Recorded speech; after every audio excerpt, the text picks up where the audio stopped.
అక్షయ తృతీయ అష్టైశ్వర్యాల పండుగ, బంగారు పండుగ. బంగారం ధర పెరుగుతోందని చింత ఎలా? సిఎంఆర్ జ్యువెలరీ ఉందిగా మన చింత. ఇక బంగారం ధర మీ చేతిలో. అక్షయ తృతీయ అడ్వాన్స్ బుకింగ్ ప్రారంభమైంది. అక్షయ తృతీయ సందర్భంగా సిఎంఆర్ జ్యువెలరీలో మీకు నచ్చిన ఆభరణానికి అడ్వాన్స్ పే చేసి, అడ్వాన్స్ ఇచ్చిన రోజు ధర లేక డెలివరీ తీసుకునే రోజు ధర, ఏ రోజు తక్కువ ధర ఉంటే ఆ రోజు ధరతో మీరు ఎంపిక చేసుకున్న బంగారు ఆభరణం మీ సొంతం చేసుకోండి. విచ్చేయండి CMR jewellery, Tulasiram theatre, Kurnool road, Ongole.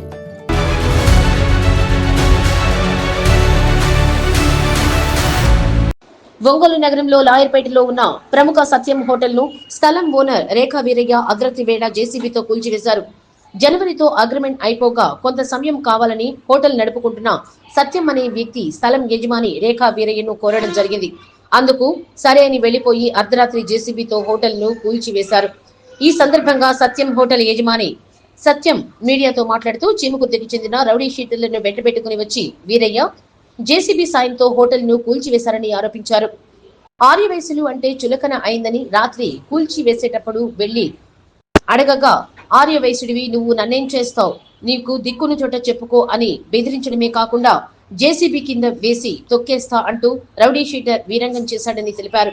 ఈ దాడిలో 10 లక్షల రూపాయలు ఆస్తి నష్టం జరగడమే కాకుండా ఎంతో పేరున్న హోటల్ ను రూపుమాపి తనను రోడ్డున పడేశారని సత్యం కన్నీరు మున్నీరయ్యారు.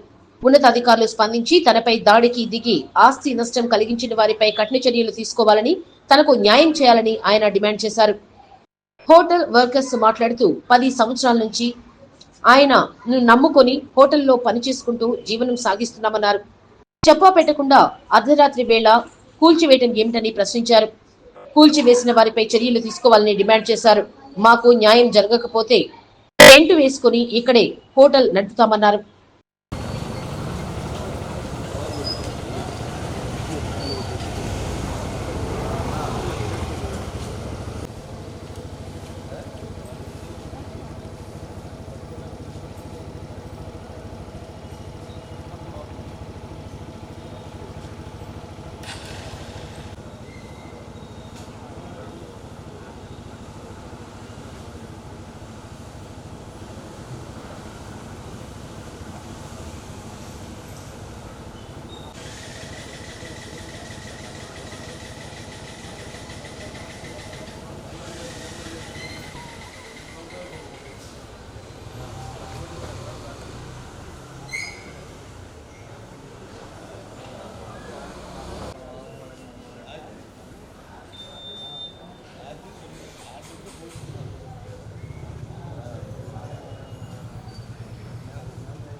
నా పేరు చీదల సత్యనారాయణ. మాది సత్యం హోటల్ అంటారు, లాయర్పేట, సాయిబాబా గుడి పక్క సందు, మహాలక్ష్మి టవర్ ఆపోజిట్. మేము దాదాపు 10 సంవత్సరాల నుంచి ఇక్కడ హోటల్ రన్ చేస్తున్నాము. మాది 35 సంవత్సరాల నుంచి వ్యవస్థ మాది. 10 సంవత్సరాల నుంచి ఈ స్థలంలో మేము చేస్తున్నాము. అది ఇప్పుడు టైం అయిపోయింది అని చెప్పి ఓనర్ గారు వచ్చి ఖాళీ చేయమని అడిగాడు. 1 నెల రోజులు టైం ఇవ్వమన్నాను. సరే ఇస్తానని చెప్పని ఆ రోజు నైట్ 9ంటికి చెప్పాడు. తర్వాత వచ్చేలేకి నా దగ్గర బాగానే మాట్లాడి చేసి ఉన్నట్టుండి పొక్కలేని తీసుకొచ్చి 4 వ్యక్తులను తీసుకొచ్చి పడగొట్టాడు. మా జీవనాధారం ఇదేను. నా గుమస్తాలు 15 మంది దాకా నా దగ్గర వర్క్ చేస్తున్నారు. నువ్వు శెట్టి గారి కులంలో పుట్టి మీది కూడా మేము ఖాళీ చేయకపోతే మేము ఎందుకు బతుకు, మాది వేస్ట్ కదా అని చెప్పని మాట్లాడాడు. 6 వయసులు అంటే అంత తేలికైపోయింది వాడికి. ఇష్టం వచ్చినట్టు మాట్లాడాడు. అదేమంటే నీకు ఇప్పుడు పొక్కలేని కింద పెడతాను ఆపమని చెప్పని అడిగితే అన్నాడు. నువ్వేమి చేయలేవు, నన్ను నేను మొత్తం అన్నీ మాట్లాడుకొని వచ్చాను, అన్నీ చేటాలని చెప్పని మాట్లాడుతున్నాడు. నువ్వేమి చేయలేవని చెప్పని మాట్లాడుతున్నాడు. అలానే అతను మా సైట్ ఓనర్ పేరు రేఖా వీరయ్య. వాడి పక్కన వాడు రౌడీ షేటర్ అంట కోటి, మన చేమకుర్తి పాటి మీద పాలెం దగ్గర పెట్రోల్ బంకు. వాడు నోటికి వచ్చినట్టు 6 వయసులు మీరేం పీక్కోలేరు, మిమ్మల్ని మేము ఖాళీ చేయకపోతే మా బతికిందుకు ఇంకా మేము దేని పనికి వస్తాం అన్నాడు. మేమేం అడగలేదు, 1 నెల టైం ఇవ్వమని అడిగాము. అంతకుముందు ఎప్పుడు కూడా అడగలేదు ఆ టైము. నా డబ్బులే అతని దగ్గర ఉండే ఈ అడ్వాన్సు. అయినా కూడా నైట్ నాతో మంచిగా మాట్లాడుతానే 11ంటికి వచ్చి మొత్తం పొక్కులైన పెట్టి మొత్తము పడగొట్టాడు అన్న.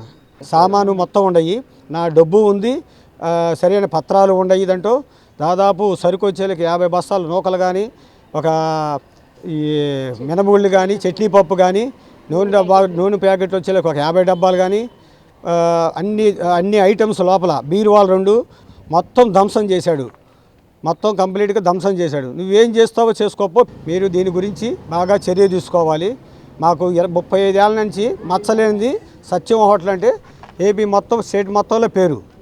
అలాంటిది ఈరోజు వీడు తీసుకొచ్చి దౌర్జన్యంగా మనల్ని ఈ రకంగా నాశనం చేశాడు. మేము పోలీస్ కంప్లైంట్ రాత్రి ఇచ్చాం, తీసుకున్నారు కంప్లైంట్. సిఐ గారు ఫోన్ చేస్తే మనుషులు పంపించారు, నేను పోయి రాసి ఇచ్చాను కంప్లైంట్. నా పేరు నాగమణి. మేము ఇక్కడ 10 సంవత్సరాల నుంచి చేస్తున్నాం సార్. మాకు జీవనోపాధి ఆయన చెట్టెళ్ళి ఆయన ఉన్నాడు, నీడెళ్ళే మేము ఉన్నాం సార్. వాళ్ళు రాత్రికి రాత్రి అట్ట చేశారు. మేము ఎలా బతకాలి? మేము ఆయన దగ్గరికి వచ్చి పని చేసుకుంటున్నాం సార్. మేము ఉదయాన్నే పనికాని వచ్చేలోకి ఇట్ట ఉంది సార్.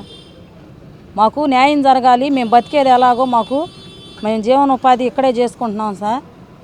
మాకు న్యాయం జరగాలి. దానికి మీరు కూడా కొద్దిగా కోఆపరేట్ చేయాలి సార్. మేము 10 సంవత్సరాల నుంచి చేస్తున్నాం సార్. మాకు ₹1,00,000 ఆయన పెట్టుబడి కూడా పెట్టున్నాడు. మాకు ఆయన బాకీ ఎలా తీరాలి? మేము ఎలా చేయాలి? మేము ఎక్కడికి పోవాలి? అంత కనికరం లేకుండా చేశాడు ఏం సార్ ఆయన మాత్రం మీరు కేర్ తీసుకోవాలి సార్. మీరు మాత్రం ఆయన్ని బాగా కేర్ తీసుకోవాలి. లేకపోతే మేము ఇక్కడ టెంట్ వేసి అయినా సరే మేము మా జీవనోపాధి కావాలి సార్. మేము టెంట్ వేసి అయినా సరే మాది మేము నడుపుకుంటాము. అక్కడ అన్నీ చాలా నష్టపరిహారం చేశారు. నా పేరు నాగలక్ష్మి సార్. మేము ఇక్కడ 15 సంవత్సరాల నుంచి పనికి వస్తున్నాము. నిన్న కాదు మొన్న కాదు 15 సంవత్సరాలు. అక్కడి నుంచి ఇక్కడికి వచ్చాము. ఇక్కడికి వచ్చి కూడా 10 ఏళ్ళు అయింది. మేము కరోనా టైంలో కూడా మా హోటల్ రన్ అవుతానే ఉంది సార్. మేము ఈయన చేతి కింద ఎంతమంది బతుకుతున్నామంటే 15 మంది దాకా ఉంటున్నాము. అందరికి డబ్బులు ఇచ్చిండాడు, జీతాల టైం. ఆయన చెప్పా చేయకుండా ఇట్లా పెట్టి చెట్టు కింద మమ్మల్ని నిలబెట్టి ఆయన ఇట్లా చేయటం ఇది పద్ధతి కాదు సార్. మేము చాలా మా పిల్లలు కూడా ఈయన చేతి కింద నిలబడి చదువుకొని మేము పెద్దవాళ్ళం అయిన వాళ్ళం ఉన్నాం సార్. ఆయన అట్లా చేయటం ఇది పద్ధతి కాదు. మేము చాలా ఇదిగా ఉన్నాం. మా సామాన్లు ఆడ పడేసాడు. ₹10 లక్షల సరుకు ఉంది సార్ లోన. కనీసం మాకు ఒక 10 నిమిషాల ముందు చెప్పినా మేము అందరం వచ్చి అందరం తలా చేసుకొని మా సామాన్లు మేము పక్కన పెట్టుకొని ఎట్లా మా తిప్పలు మేము పడేవాళ్ళం. ఆయన చేయకుండా ఇట్లా చేయటం అసలు ఏం బాగాలేదు సార్. మాకు చాలా ఇదిగా ఉంది. ఆయన వచ్చి మాకు ఇట్లా ఎందుకు చేశాడో చెప్పాలి. లేదంటే ఆయన కారణం ఏదో నాకు ఇట్లా చేశాడు అంటారు, అందుకని నేను ఈ పని చేశానని ఆయన చెప్పాలా. ఏది లేకుండా ఆయన అక్కడే ఉండి మేము ఇక్కడే ఉంటే మాత్రం అయ్యేది కాదు. అట్లా అయితే మాత్రం బాగుండదు సార్. మాకు ₹10 లక్షల సరుకు నష్టం చేశాడు. మాకు అందరికి పనులు కావాలి. మళ్ళీ మేము ఎక్కడికి పరిగెత్తాలి? ఇప్పుడు ఈ టయాన్ని పోతే ఎవరు పనుల్లో పెట్టుకోరు. మాకు ఎప్పటి నుంచి ఇక్కడే ఉంటున్నాం. మేము పక్కన స్థలం కూడా చూసుకున్నామని చెప్పాం. దానికి ఆయన చూపించాడు. పలానా చోట తీసుకున్నాను, నాకు 1 నెల టైం ఏంటి సరే అని అన్నాడంట. రాత్రి కూడా టిఫిన్ చేసిపోయాడంట. ఆయన ఇట్లా చేయటం పద్ధతి కాదు సార్. మాకు అక్షయ తృతీయ అష్టైశ్వర్యాల పండుగ, బంగారు పండుగ. బంగారం ధర పెరుగుతోందని చింత ఎలా? సిఎంఆర్ జ్యువెలరీ ఉందిగా మన చింత. ఇక బంగారం ధర మీ చేతిలో. అక్షయ తృతీయ అడ్వాన్స్ బుకింగ్ ప్రారంభమైంది. అక్షయ తృతీయ సందర్భంగా సిఎంఆర్ జ్యువెలరీలో మీకు నచ్చిన ఆభరణానికి అడ్వాన్స్ పే చేసి అడ్వాన్స్ ఇచ్చిన రోజు ధర లేక డెలివరీ తీసుకునే రోజు ధర, ఏ రోజు తక్కువ ధర ఉంటే ఆ రోజు ధరతో మీరు ఎంపిక చేసుకున్న బంగారు ఆభరణం మీ సొంతం చేసుకోండి. విచ్చేయండి CMR jewellery, Tulasiram theatre, Kurnool road, Ongole.